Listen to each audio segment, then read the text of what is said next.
Welcome to Faith, Family, Fitness, Freedom. I'm Jason Lupo, sitting here with my guest today, the leader of the White Rose Resistance, Mr. Sean Bateman. Thank you very much for having me on. It- that's such a cool title. I mean, most of us, we grow up and you ask, a little kid, you're like, hey, what do you want to be when you grow up? And they're like, a firefighter. And then you must have thought, I want to be the leader of the White Rose Resistance. Far from it, man. There is absolutely no part of me that ever thought I was gonna be here until like 5 minutes ago. So, no, when I grew up, I wanted to be a mechanical engineer, sit in a cube and do nothing all day. I think, let's see. So your brother's older than you. I've known your brother a long time. I've known you a long time. Yeah, I probably met you first when you were maybe 16, 15, 16. maybe. Younger? Probably younger, Oh my honestly. gosh. Well, I He's a guess, little guy. There's a big gap between me and my older brother. He's 5.5 years older than me. and I think he was old. Anyways, wow. All right. So, what is the White Rose Resistance? Yeah, so the White Rose Resistance is the fastest growing pro-life movement here in America. It was started by Seth Gruber.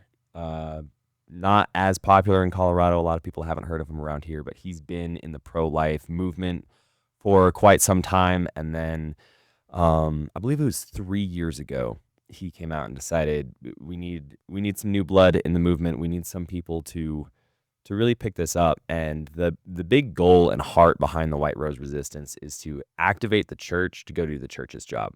We've got a lot of 501c3s, we've got a lot of nonprofits that are doing great work, but the Bible never says against 501c3s the gates of hell will not prevail. That's the church, right? Against the church, the gates of hell will not prevail. So the big goal of the White Rose Resistance is to build up churches and encourage them to go step out and do what they should have been doing the last 50 years.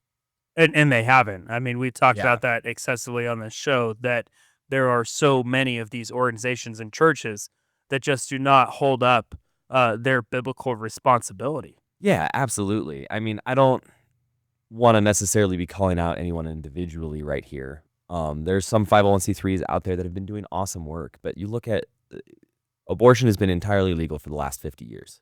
And so we've had people fighting against abortion for 50 years, and particularly in Colorado. Look where we're at. I I don't see any real movement happening, right? Like nothing has happened. We've lost every inch of ground we fought for. So, They did have a couple wins down in Pueblo oh, with regarding stopping the late term abortion clinic from opening up down there, yeah, well, and really showing the power of what a city can do, and what everybody goes, because I've been in politics a long time, and we get to the mayor race, and people go, the mayor has nothing to do with the pro-life movement, why are you asking this question? Or city council has nothing to do with the pro-life movement, why are you asking this question? And Pueblo looked at everybody and went, this is why. yeah, absolutely. I mean, your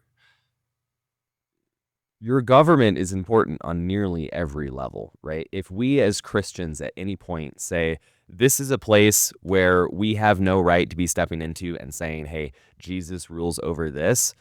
If at any point you say, this area, we don't need to touch that, then you've just given the devil a foothold to say, cool, that's exactly what I can attack and no one's going to stop me, right? So absolutely, your city level, your state level, your national level, all of it's super important. And there have been some good victories within Colorado. For instance, in the last month, we actually shut down the Warren Hern Clinic, which was one of the most atrocious clinics in the state, well, in the nation, really. We basically invented late-term abortion at that clinic. So we got that one shut down, which is, praise the Lord, it's awesome, right? But as far as institutionally across the pro-life movement, right, we've been saving babies, we've been shutting down some clinics, but we've now gotten to a point where not only is it codified that within the Colorado State Constitution, we must allow people to abort their baby up to and including the day of birth, but we also have to pay for it. Yeah, and that So, just came through this legislative session. yeah. This legislative said, they said, hey, if we're gonna give everybody a constitutional right to an Yep. abortion, we should also pay for it. And the Speaker of the House said that it would actually cost us less money as a state to pay for a lady's abortion than to Yeah. let that baby live. Which is just entirely disingenuous. If you look at any other state that has passed similar laws, because there have been several states that have passed similar laws to what we passed with Amendment 79, every single one of those states, it is a massive cost to the state. It is a huge amount of taxpayer dollars that go to funding abortions. There is not a state where killing all of your babies has made it cheaper to live in that state somehow. I mean, we have a constitutional right to bear arms, but I don't see the government buying me a gun. That's true. Although I would love that because I can't afford another gun right now. So, Yeah. it'd be really nice if someone wants to send one my way. I bought a handful at the beginning of this year, right when they passed the more stupid gun laws that they passed. But that's not why we're here. I mean, so we've had a ton of different organizations come on this show, talk about what they're doing in the pro-life movement. The pro-life movement is not something that we've ever shied away from. How is White Rose Resistance different? Yeah, like I said, one of the big differences between White Rose and a lot of the others is our main focus is to get the church to go do its job. I don't want to be in this job. I would really love to be back in a cushy engineering job, making a lot of money, and just living with my wife and kids. So really, the whole goal of the White Rose Resistance is to train up the church in how to do pro-life movement without us, to encourage parishioners and pastors to stand up and do this. And then ideally, I'm out. Like I don't want to be here, right? I mean, I'm very happy to be here on the show, but I don't want to be a full-time pro-life advocate for the rest of my life. I want this gone. And a lot of your standard pro-life organizations, not all of them are happy to keep abortion around, although there are a few of those. But a lot of them are very focused on expanding their organization and getting more money and trying to fight it all themselves. And that's really not it. So as far as Colorado's concerned, I'm the only person on staff for the White Rose. Past that, all I do is I go around and I train churches how to do their job. Well, it's kind of like, I've said this plenty of times too, but you have to question whether or not Republicans really want to get rid of abortion because that's their number one fundraising platform. Yeah. You have to if you're a Democrat listening to this show, you have to question whether or not Democrats want to truly ban guns because once they ban guns, what are they going to fundraise for? Yeah. It's the number one drawing fundraising platform of the party, and it's the number one driver of single issue voters in the Republican Party. Absolutely. Well, and you can demonstrably see that is the fact. I'm not going to call out any particular organization because I know that there's a lot of them that are still good out there, but there is a problem within the pro-life movement, particularly within the Republican Party. Same with your 2As. Yeah. And this is, again, kind of a part of the focus of the White Rose Resistance is we've sat around and we've waited for the Republicans, the GOP, to deal with all of our problems as if, somehow they're Jesus and they're going to fix everything for us. And they're not going to. It's not their responsibility. It's not their fault that we're in this place. When Christless conservatives act in a Christless manner, we shouldn't be surprised. The problem that we have is that the church has been acting in a Christless manner and not doing its job, right? So I know that there are plenty of churches that are probably accepting you with open arms. Yeah. How many churches are slamming the door in your face? That's hard to say. I only started in this position about 5 months ago. So I haven't had a lot of time to make it down the list to all the churches that I know are going to start slamming the door in my face. I've been trying to focus on the ones that are already reaching out to me and saying, hey, we want to get involved. We just don't know how. And I've been trying to help them first. But I've definitely had probably at least a third of the churches I've talked to, even within that, like these guys seem really excited. Probably still a third of the churches just kind of ghost me because they're just like, it's a lot of work. I don't feel like it. It's cool that you're doing stuff, but like, I'm going to stick to just preaching the gospel. Yeah, it's another thing on my plate. I don't want to offend my. It's really cool that you have a movie. It's, we'll have a movie night and we'll watch your movie and maybe someone will give you $20 and like, that's cool and all. But like, we're going to stick to just preaching the gospel. So how many What's like the number one reason why a church would not want to get involved in the pro-life movement? The not so nice answer, uh, noses and nickels. They like people in their pews. They like making money, and standing up on controversial political issues is a good way to have people leave your church. A little bit more of a charitable answer, is sometimes it's like, look, your pastor's super busy. He's got 100 people that keep coming to him and saying, "Oh, I want this thing, I want that thing, we need this other program," and they're super busy, and it's easy, when you're in that kind of a place to just say, "Look, everything outside the walls is not my jurisdiction. I'm gonna just preach the gospel. I'm gonna just stick to spiritual things and just help out the church." Um, and it's not necessarily an evil or like I just want money type of thing. Sometimes it's just kind of short-sighted. Yeah, I've found that first answer to be true on multiple occasions, Yeah. being in very similar positions as you are, Yeah. and trying to get the church to stand up and rise up. And I left a church in the middle of COVID for very similar reasons. At the time, we were trying to push Prop 115, which was the 15-week heartbeat bill. Okay. Yeah. Yeah, and basically, in the process of trying to collect signatures for that, I was told that we didn't want to offend anybody in the church. Mhm. I'm like, that's not what the church is there to do.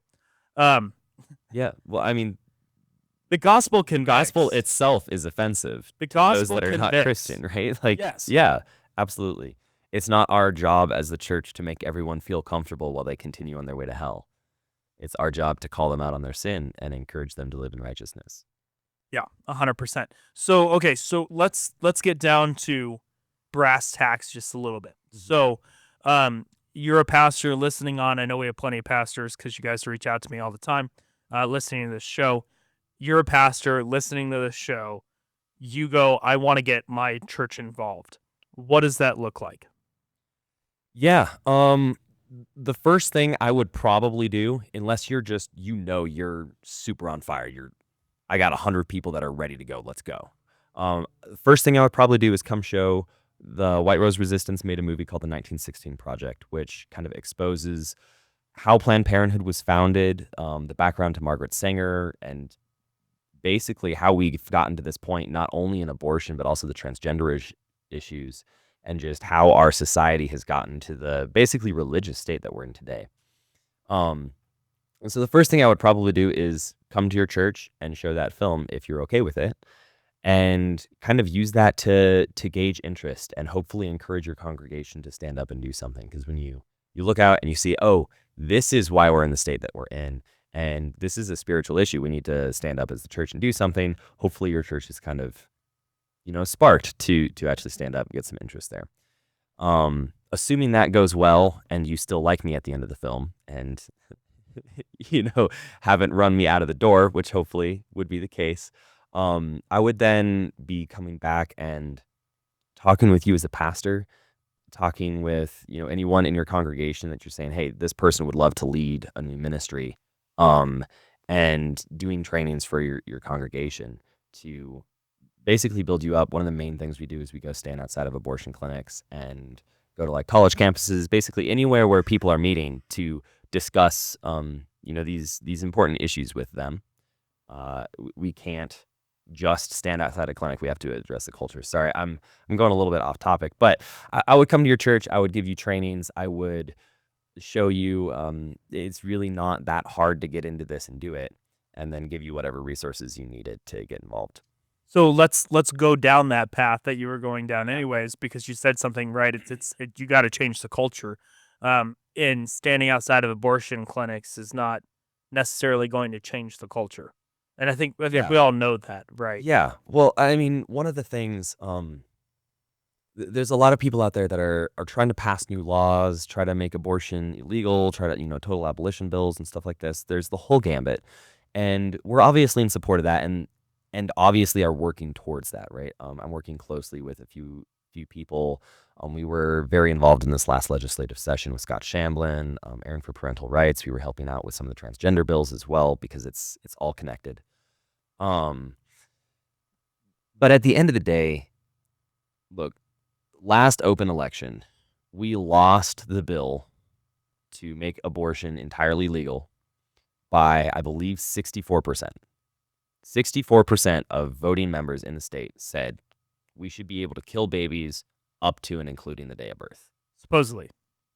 If you want, I mean, I don't think we don't want to go down electoral integrity issues, sure. but I don't know. So 64% It may not be right. exactly that. Yes. I will not speak to that matter because I don't know enough. But however you cut it, the majority of the state is at least pretty okay with abortion at some level. Maybe not up to and including the day of birth, but pretty much everybody here is like, yeah, at least in some cases, we should be allowed to murder our children. And that's an issue. And that's the core issue, right? If you don't start to change the hearts and minds of people, you could pass all the legislation you want. People are going to continue to be evil. And so at the end of the day, it's a gospel issue. If we're not speaking into people's lives and giving them Jesus, they're going to continue to worship death as they do right now. Well, and we continue. I mean, we reported on the Purple Church not too long ago. It's here in Colorado, self-described Purple Church. They're bridging the gap between the Republicans and the Democrats, which really meant that the church stands for absolutely nothing.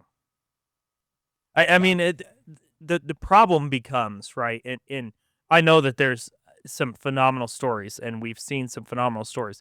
As abortion tourism has increased, Colorado has become one of the prime locations for abortion tourism. Oh, absolutely. And we have seen, I recall that the pro-life Spider-Man. Do you know pro-life Spider-Man? Yeah, actually, I was pro-life Spider-Man. He's a cool guy. Yeah. So anyway, so he organized. There was a girl that was her parents were going to drag her here from Texas, to get an abortion. She did not want an abortion. She reached out to a handful of pro-life figureheads. One of them was pro-life Spider-Man, and he was able to round up enough support that they actually canceled their trip. That's awesome. They actually canceled their trip. I mean, they were pressuring the abortion clinics. They were staying outside the abortion clinics. This young female did not want an abortion, and her parents were dragging her out here to get an abortion. We don't know whether or not, or at least I don't know whether or not she ended up having that baby or not. I believe that she did. I believe it was a full 100% win. Yeah. But there's cool stories like that, and we've heard these stories all the time. You go to Life Network, the Life Network Gala, and they tell stories all the time of how they're able to save babies by providing support to these women and letting them know that there is another option. Right. And I think that's what's really cool about the groups that stand outside of the abortion clinics and do it right, because there's a ton of people that stand outside of Planned Parenthood and do it wrong. Yeah, absolutely. I mean, on both ends of the spectrum, we've had issues with people who are standing outside the clinic on our side, ostensibly, right, on the pro-life side, that are just screaming and yelling and threatening people, and it's like that threatening to punch someone in the face isn't going to make them agree with your cause, or be like, you might have a good point. Absolutely not. And then on the other side, what we mostly see out in front of the clinics is, I mean, a lot of people praying, which is awesome. We need prayer. But at the White Rose Resistance, we like to pray and then be a little bit proactive about those prayers. We like to actually be, a willing tool for God to use to answer that prayer. And a lot of the time I'll see people where they'll pray there. They will never talk to anyone. Even if someone would walk up right next to them and say something, they'd probably just say something like, "I'll pray for you," and then that's it. And it's like, you're right there. You are the hands and feet of the church, right? Like, okay, so just talk to them. So let's go back. So you show the film 1916. You spark an interest. Holy Spirit fills the room. Spark an interest in the congregation. The congregation says, we want to do more. They end up with a small group of like-minded individuals that really care about saving babies. Then you equip them to train them so that they can go out and be the hands and feet of Jesus. Yeah. And what that would look like is I've got about a 3-hour-long training thing that I give to just kind of overview of how to do sidewalk counseling, how to do pro-life apologetics, how to talk with people on college campuses. how not to get arrested. Because it's the thing you got to deal with. It's Colorado. Cops show up a lot. And then at that point, give them signs and whatever materials they need and send them. And then I would also help to kind of coordinate any church within the state, because I'm specifically Colorado, any church within the state. I would then coordinate between the churches as well to help, like, hey, if there's a particular clinic we're trying to shut down, you get Tuesday, you get Wednesday, you get Thursday. Let's, So now we have time that we're spending we there. have a project manager over the task of, basically. which is something that especially with conservative groups, we have a lot of lone wolves. Yeah. And I don't have a problem with the lone wolves. I mean, I'd like keep going. Yeah, no, absolutely. I mean, the problem with the lone wolves is not that there's people out there doing things on their own. It's that no one else was willing to come around them and build a coalition. Yeah, or they just like they want to do it their own way. Yeah, well, Like there's they power in start to get a numbers, little bit of a and problem. there's always been power in numbers. And if you don't believe me, go look at what the Democrats are doing in California right now. There's power in numbers. Look at what the Democrats are doing here in Colorado, right? All over the place. You had 4 billionaire Democrats say, "Hey, we want to turn the state, we want to trans the state, and we want to kill a bunch of babies." That was basically what they said. We want to make it liberal, we want to make it trans, we want to kill babies. And within 20 years, they did it because they took every Democrat 501c3 nonprofit, 501c4, and said, "Hey, we're paying you the money. Don't fight each other. We're making this happen." And look, like the other side doesn't want to go down to see the Titanic on the Titan. I know, right? Look, the thing is, the other side, they're entirely willing to set aside little squabbles and fight together for a common cause because they know that fighting for the other person's cause will help theirs even if they don't agree. But for some reason, Christians can't set aside anything to fight for the same thing, right? We're still stuck over here fighting over, oh, how old was the baby when you baptized them? Is God, sovereign this way or is he sovereign another way? Let's fight because you're not Calvinist enough. Like which sort of pro-lifer are you? Am I willing to actually stand next to you? Maybe we should stop squabbling over all these things and like fight the demoniacs that are taking over our state. So my favorite thing to do every time I see Sean is, even if I love to debate theology with him. So if you think this is the last time you see Sean on this show, it's not going to be the last time you see Sean on this show because we're going to debate plenty of theology on this show. But for the purpose of this, we need to support White Rose Resistance. And so we've got about a minute left. Sean, explain to people how they can give, what that money's used for. Why are we fundraising? Why are we doing this show? I mean, I know everybody wants you to take $20 out of your pocket, but for this cause, you really need to take $20 out of your pocket. So, Sean, go ahead. Yeah, I mean, the short pitch is look at the state of Colorado, right? We're killing all of our babies, we're transing them, and no one is really doing anything about it. There's not a major coalition out there, and that's what we're here to change. We need to wake up the church, we need to fight back against it, and we'd like your support in that.